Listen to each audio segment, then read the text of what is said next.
Dünyada 970 milyon insan bugün bir ruh sağlığı bozukluğuyla yaşıyor.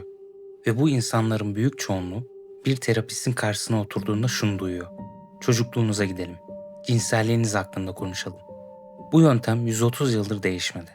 Neden? Çünkü 1895'te Viyana'da tek bir adam, tek bir tartışmadan sonra ortağını terk etti. Ve psikoloji o günden bu yana bambaşka bir yöne döndü. O adam Sigmund Freud. Terk ettiği ortağı Joseph Breuer. Breuer'in elinde bugün hala tam olarak uygulanmamış bir yöntem vardı. Freud o kapıdan çıkmasaydı bugünkü psikoloji, ilaç endüstrisi, adalet sistemi ve toplumsal cinsiyet tarihi tamamen farklı yazılabilirdi. Bu videoda 4 kritik soruyu cevaplayacağız. Birincisi, Anna o kim? Neden psikoloji tarihinin sıfır noktası bu kadın? Ve neden gerçek adı onlarca yıl gizlendi? İkincisi, Freud. Neden her şeyi cinselliğe bağladı? Bunun bilimsel gerekçesi var mıydı? Yoksa kişisel bir takıntı mıydı? Üçüncüsü, Breuer'in yöntemi ne kadar farklıydı? Ve bugünkü nörobilim kimi haklı çıkarıyor? Ve dördüncüsü, en büyük soru, Freud ayrılmasaydı bugün antidepresan pazarı, adalet sistemi ve toplumsal cinsiyet tarihi nasıl değişirdi? 1880'lerin Viyana'sına gidiyoruz. 1880. Viyana'da 21 yaşında bir kadın. Berta Pappenheim. Tarih onu Anna O olarak tanıyacak. 6 dil bilen, son derece zeki bir kadın. Ama babasının hastalığı sırasında tuhaf belirtiler başlıyor. Görme bozukluğu, konuşma güçlüğü, sağ kolunda felç benzeri uyuşmalar, halüsinasyonlar, hatta bazen Almancayı tamamen unutmak. Bugünkü tanıyla disosyatif bozukluk. Şiddetli psikolojik stres bedensel semptomlara dönüşmüş. Aile Joseph Breuer'i çağırdı. Breuer dönemin en saygın doktorlarından biri ve son derece alışılmadık bir şey yaptı. Sadece dinledi. Her gün geldi. Berta konuştu, bir semptomun ne zaman başladığını, hangi olaydan sonra geldiğini takip etti ve şaşırtıcı bir şey fark etti. Berta o semptomun bağlı olduğu duygusal anıyı sözle ifade ettiğinde semptom geçiyordu. Berta bu süreci bizzat adlandırdı. Chimney sweeping, baca temizleme. Breuer buna Aristo'dan aldığı terimle katarsis dedi ve Berta son adı koydu. Konuşma tedavisi. Dünya tarihinde ilk modern psikoterapinin adını hasta koydu. Breuer vakayı genç ortağı Freud'la paylaştı. İkisi 1895'te ortak kitap yazdılar. Histeri üzerine çalışmalar. Temel tez netti. Fiziksel semptomu olan ama organik nedeni bulunmayan hastalıklar aslında bastırılmış duygusal deneyimlerin ifadesidir. Bu deneyimler söze dökülürse semptomlar geçer. Bu fikir Breuer'e aitti. Freud evet dedi ama bir adım daha attı. Bastırılan deneyimler her zaman cinseldir. Her zaman istisnasız. Peki bu neden oldu? Birkaç faktör bir araya geldi. Paris'te Jean Martin Charcot etkisi. Histeri vakalarında cinsel travmayı çok gördü ve aşırı genelleştirdi. Yakın dostu Wilhelm Willis. O da yönlendirdi. Her şeyi cinsel döngülere bağlayan, tuhaf teorileri ileri süren bu adama körü körüne güveniyordu. Ve en önemlisi rekabet. Breuer'in gölgesinde kalmak istemiyordu. Tamamen yeni, radikal bir sistem ona o özgünlüğü verdi. 1897'de ise Freud şunu itiraf etti. Vakaların cinsel travmaya dayandığı teorisinden vazgeçiyorum. Hastalar yaşamamış olabilir. Ama bunu teorisini düzeltmek için kullanmadı. Yerine fantezi teorisini koydu. Yaşanmamış olsa bile hayal edilmiştir ve bu hayal gerçek kadar zarar verir. Bu dönüş gerçek cinsel istismar mağdurlarının yıllarca hayal ediyorsunuz diye reddedilmesinin zeminini kurdu. Breuer masaya bir dosya koydu. Tüm nevrozların cinsel kökenli olduğunu söyleyemeyiz. Elimizde yeterli kanıt yok. Freud ayağa kalktı. O zaman görmek istemiyorsun. Kapı kapandı. Bir daha konuşmadılar. Ama şimdi duruyoruz ve soruyoruz. Freud geri dönseydi ne olurdu? Breuer'in yöntemiyle Freud'un arasındaki en kritik 3 fark şunlardı. Breuer'da nedensellik açıktı.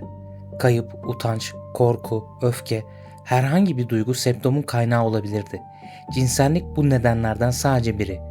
Freud'da ise tek neden cinsellikti. İkincisi, Breuer hipnozu aktif olarak kullandı. Hasta o semptomun bağlı olduğu anıya gidip sözle ifade edince iyileşiyordu. Freud hipnozu terk etti. Çünkü iyi bir hipnotist değildi. Yerine serbest çağrışım fikrini koydu. Üçüncüsü, Breuer'da tedavi semptomu çözdüğünde biterdi. Freud'da terapist yıllarca yorumladı. Bilinç dışını çözmeye çalıştı. Tedavi hiç bitmedi. Ve 2024'te nörobilim kimi haklı çıkardı? Bessel van der Kolk.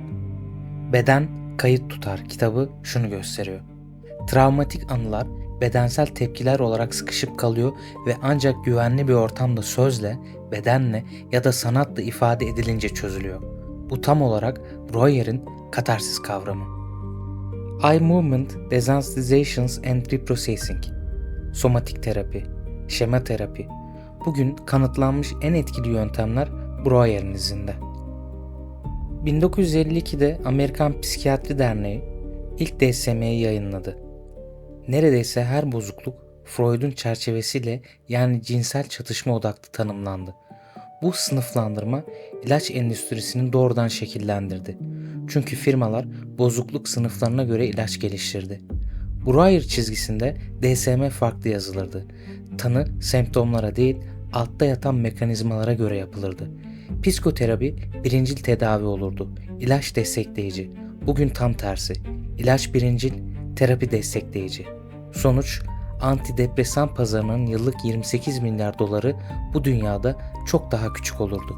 1980'ler ve 1990'larda Amerika'da büyük bir felaket yaşandı. Geri kazanılmış anı sendromu. Terapistler hastaları hipnoz altında geçmişe götürerek cinsel istismar anılarını hatırlattı. Anıların önemli bir kısmı gerçek değildi ama mahkemeler bu anılara dayanarak yüzlerce masum insanı mahkum etti. Bunun doğrudan kaynağı Freud'un teorisiydi. Her ruhsal sorun bastırılmış cinsel travmaya dayanır. O travmayı bul, her şey çözülür. Breuer'in yönteminde böyle bir mekanizma yoktu. Breuer cinsel travmayı aramıyordu. Semptomun kaynağını arıyordu. Breuer çizgisi devam etseydi bu adalet felaketi yaşanmayabilirdi. Freud'un penis kıskançlığı ve Elektra kompleksi kavramları kadını psikolojik olarak eksik tanımladı. Bu kavramlar 20. yüzyıl boyunca kadın haklarını engelleyen argümanlar olarak kullanıldı. Breuer yönteminde kadın ve erkek hastalar aynı mekanizmalarla ele alınıyordu. Cinsiyet belirleyici bir değişken değildi. Feminist hareket psikolojik kadın doğası argümanlarıyla çok daha az mücadele etmek zorunda kalırdı. Ve bir adım daha, Freud'un yeğeni Edward Bernays, psikanalizin bilinç dışı kavramını alıp modern reklamcılığı kurdu. İhtiyaç yoksa da arzuyu tetikle, sat. Ve bu felsefenin mimarı Bernays'ti. Bu felsefe Freud'un ID dürtüleri kavramına dayanıyor. Breuer dünyasında bu manipülasyon mekanizması kurulmazdı. Tüketim kültürü bugünkü biçimde gelişmeyebilirdi. 1925'te Joseph Breuer hayatını kaybetti. 83 yaşındaydı. Freud ölüm haberini aldığında şunu söyledi. Onu seviyordum ama o bana karşı çıktı. Breuer'in adı bugün ders kitaplarında tek bir paragrafta geçiyor. Freud'un erken dönem ortağı, Anna O vakası. Sonra ayrıldılar. Berta Pappenheim, yani Anna O, onun çalışmasını şöyle özetledi. O beni dinledi. Sadece dinledi. Ve dinlemek beni iyileştirdi. Berta Pappenheim tedaviden sonra Almanya'nın önde gelen feminist aktivistlerinden biri oldu. Kadın sığınakları kurdu. 1954'te Almanya onuruna posta pulu bastırdı. 970 milyon insan bugün ruh sağlığı sorunu yaşıyor. Ve belki de ihtiyaçları hiç değişmedi. Bir insanın gerçekten tamamen yargılanmadan dinlenmesi. Freud bunu teoriye dönüştürdü. Breuer bunu pratik yaptı. Dünya Freud'u seçti. Bazen en büyük devrimler anlaşmazlık sonucu kapıdan çıkan o adamla birlikte gider. İzlediğiniz için teşekkürler. Burası Hipotesis. Gerçekliğin sınırlarında görüşmek üzere.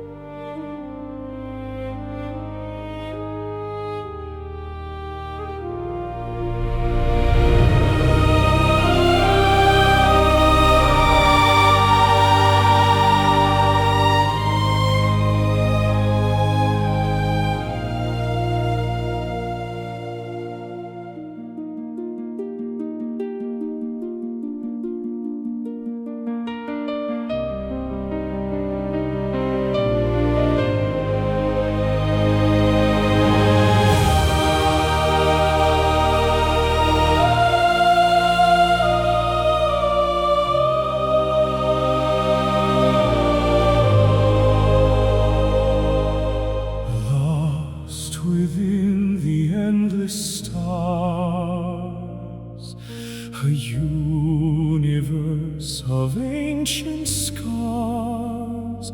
We read the stone, we seek the light to break the shadows of the night.